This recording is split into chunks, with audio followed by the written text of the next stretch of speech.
home prices can fall in 2026, and you can still end up poorer. Because across parts of New Jersey, the listing prices are softening, but the cost of owning a home is exploding. Mortgage payments are heavier. Property taxes are relentless. Insurance premiums are rising. HOA fees are quietly rewriting monthly budgets up. Buyers are walking away after inspections.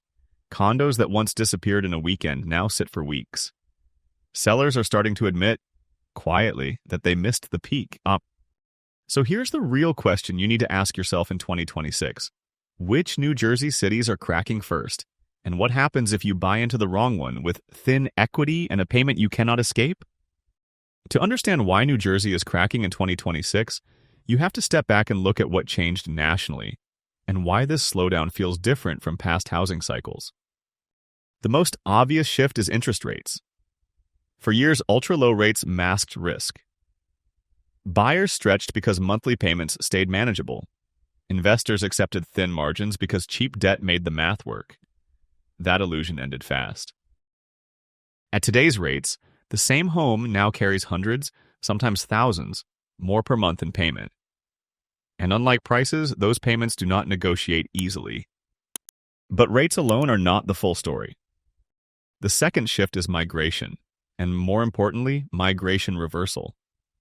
During the boom, people moved aggressively toward access cities, close to major job centers, transit hubs, and urban amenities.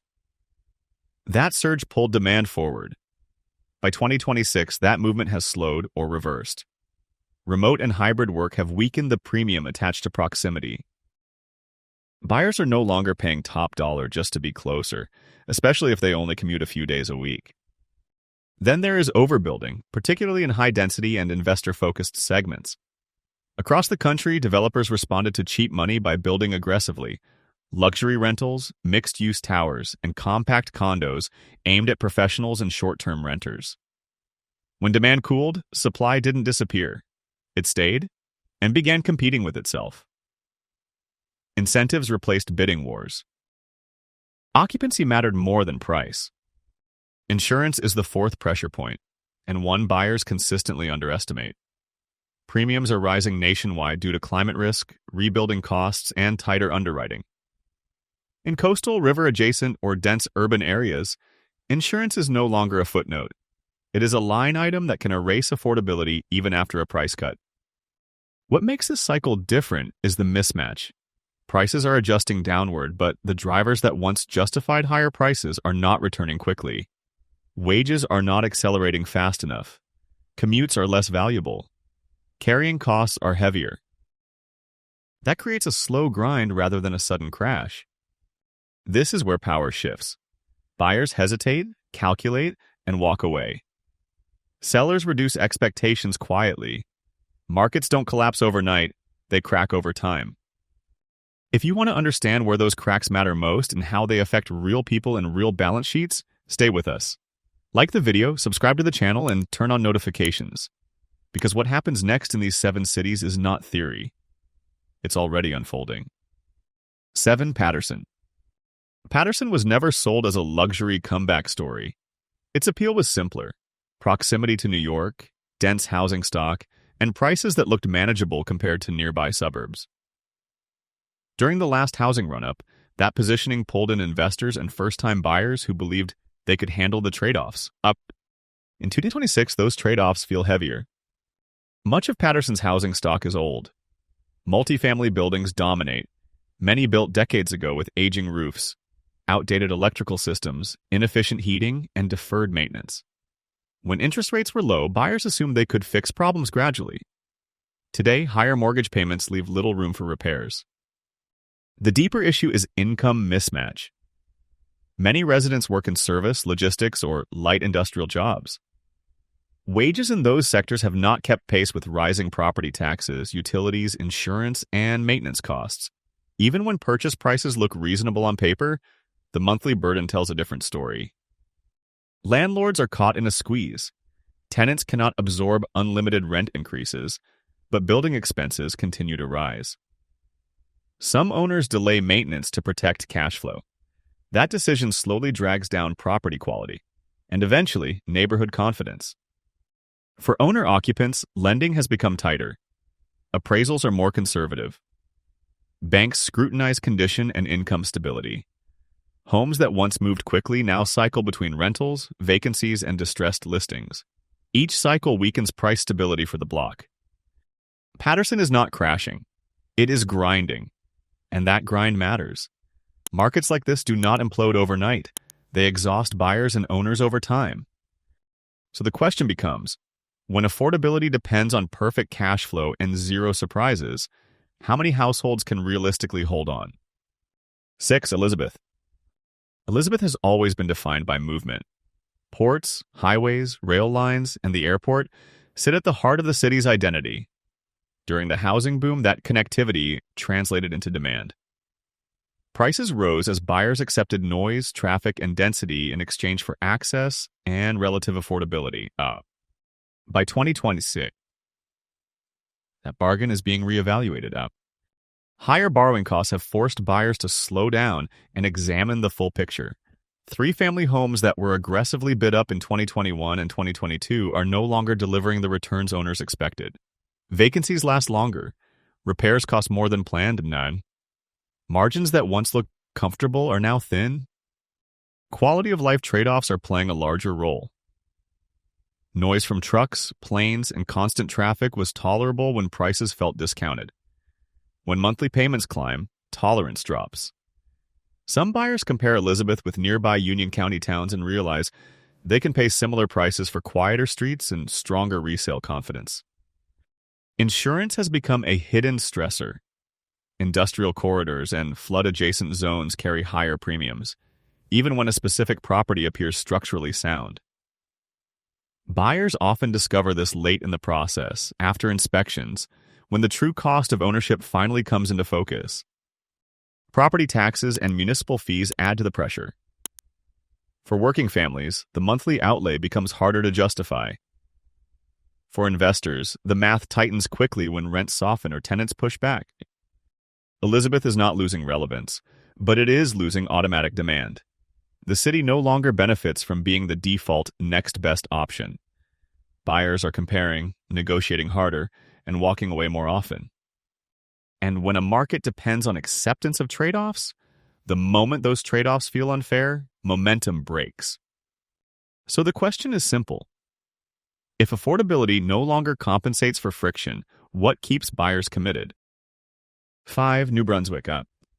New Brunswick wears several identities at once. It is a college town, a healthcare hub, and a commuter city with direct rail access. For years, that combination created a sense of safety. Demand felt permanent. Investors assumed there would always be students, hospital workers, and renters cycling through the market. In 2026, that assumption is being tested. During the boom, prices rose quickly as small multifamily homes and older colonials near campus were repositioned for higher rents. Each sale reset expectations upward, but higher interest rates changed the equation. Owners who bought near the peak now face heavier monthly payments at the same time that rental growth has slowed. Student housing has become a critical pressure point. Purpose-built student apartment complexes have added supply near campus, pulling demand away from older duplexes and triplexes that once relied on undergraduates. When those units sit partially vacant, owners feel it immediately, not just in cash flow, but in their ability to keep up with taxes, repairs, and insurance. For investors, turnover fatigue is real. Constant tenant changes increase wear, maintenance costs, and management stress. Projects that once penciled out comfortably now look marginal. Some owners choose to list only to discover buyers are far more cautious than they were 2 years ago. Owner-occupants face a different dilemma. Many are attracted by the train access and downtown energy, but are surprised by property taxes, parking constraints, and the reality of living in a city defined by constant motion. Families who plan to stay long-term sometimes reconsider after just a few years. New Brunswick is not unraveling, but the belief that proximity to campus or the hospital guarantees appreciation is fading. In 2026, this market rewards precision, block by block, building by building. So the question becomes, when demand fragments and competition increases, how confident are you in the specific bet you're making? 4. Hoboken. Hoboken once felt like a shortcut to New York City living. Skyline views, walkable streets, packed restaurants, and fast trains into Manhattan made it one of the most desirable addresses across the river. For years, the logic was simple. If you couldn't afford the city, you crossed the Hudson and stretched a little. During the boom, that stretch became extreme. Small condos, older walk-ups, and new luxury towers were bid up to levels that would have seemed absurd a decade earlier. Buyers accepted tiny square footage and premium prices because low interest rates made the monthly payment feel survivable. Many assumed future raises and steady demand would cover the risk. By 2026, the math looks very different. Higher mortgage rates have turned those same units into heavy monthly obligations. When you combine principal, property taxes, insurance, and association fees, the cost of ownership often pushes well past comparable rents. Buildings with elevators, gyms, rooftop decks, and doormen carry ongoing charges. And special assessments are becoming more common as systems age. Remote and hybrid work have also weakened Hoboken's core advantage. When commuting is no longer daily, the premium for proximity loses power. Buyers begin asking harder questions. Why pay this much for less space when larger, cheaper options exist farther out? The result is softer demand. Units that once disappeared in a weekend now linger. Negotiations are tougher. Some landlords are offering concessions to keep tenants, making renting and waiting feel safer than buying at old valuations with 2026 financing costs. Hoboken is still desirable. It is not collapsing. But it is a thin margin market. Small changes in rates, fees, or commuting patterns can have outsized effects on value. And in a market this tight, the line between aspirational and overextended is dangerously easy to cross. So the question is unavoidable. When even slight shifts can erase your cushion, how much risk are you really carrying? 3. Camden. Camden is often described in extremes. For some, it represents deep decline. For others, it is a turnaround story still in progress. Over the past decade, major institutions, waterfront projects, and university expansion created visible pockets of improvement. That contrast pulled in investors looking for upside at prices far below neighboring markets. In 2026, that bet looks far more fragile. Camden's housing market is uneven to the point of confusion. One renovated home can sell quickly at a surprisingly high price, while a similar property just a few blocks away sits unsold for months. That inconsistency undermines confidence. Appraisers struggle to establish clear comparables. Lenders become cautious. Buyers hesitate. For owner-occupants, the challenge is condition and financing. Many of the most affordable homes require substantial work: roofs, plumbing, electrical systems, and long-deferred maintenance. With higher interest rates, fewer buyers have leftover capital to fund renovations. Some turn to riskier financing options, only to discover how quickly those choices backfire when costs rise. Investors face a different reality. Managing property in Camden often demands far more time and resilience than a spreadsheet suggests. Turnover is high. Non-payment and property damage are not rare. Insurance and repair costs continue to climb. When borrowing costs increase and rents stop rising, portfolios that once looked manageable become heavy. There is also a human cost. Longtime residents who want to stay are increasingly priced out of the few areas that feel safer or closer to investment. Newcomers drawn by low prices sometimes underestimate the daily stress of living in a city still fighting deep poverty and underinvestment. Camden is not a straight-line story. It moves in sharp steps, brief surges followed by sudden drops. And in a market where predictability matters most, the margin for error here is painfully thin.